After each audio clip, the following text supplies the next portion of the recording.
So how do you carry your cell phone on your motorcycle?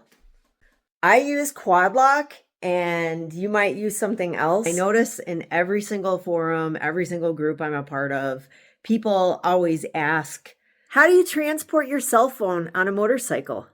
And I have different configurations of the units on each one of my bikes. So I have them on all my bikes.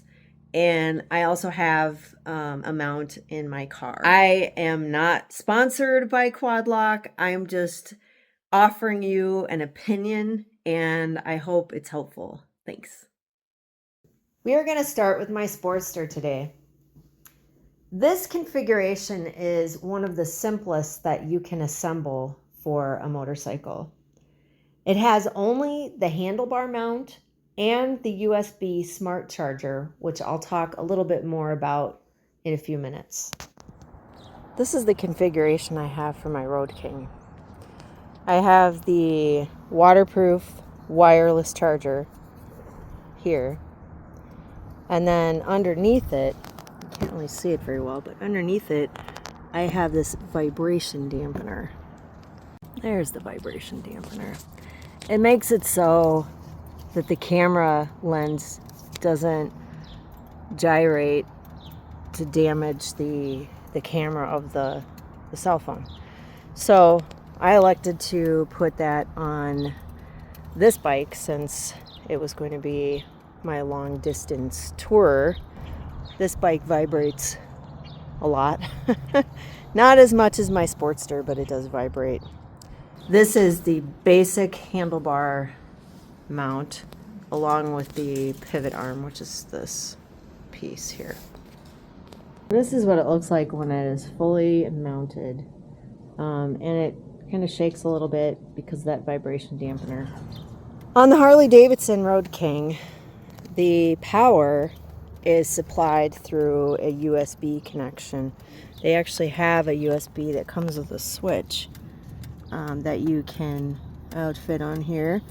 And it has 3 different positions. It has auto, it has off, and it also has on. And basically this draws directly from the battery. And if you have it in the on position, it's always on, even if the bike is off. So I usually turn it off, or I leave it on auto.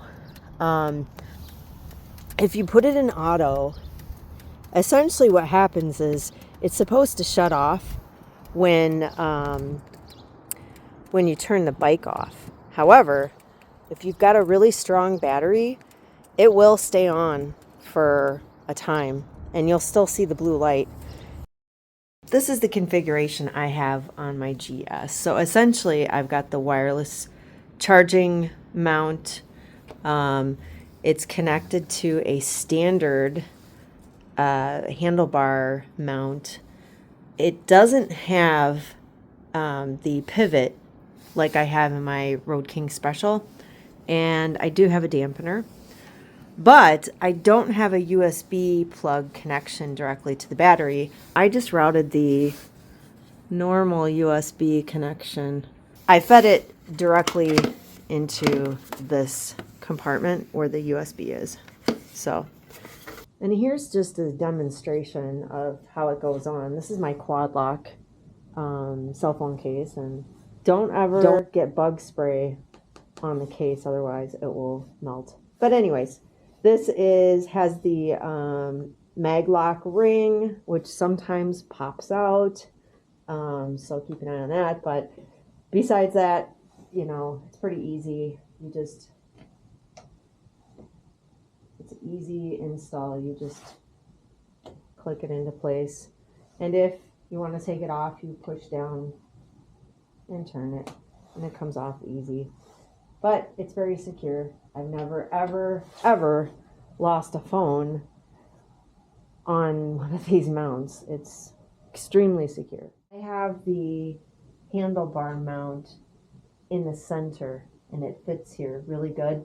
And every single mount that you get comes with these little rubber spacers, depending on what size bar you have. So I mentioned I use a quad lock in my car.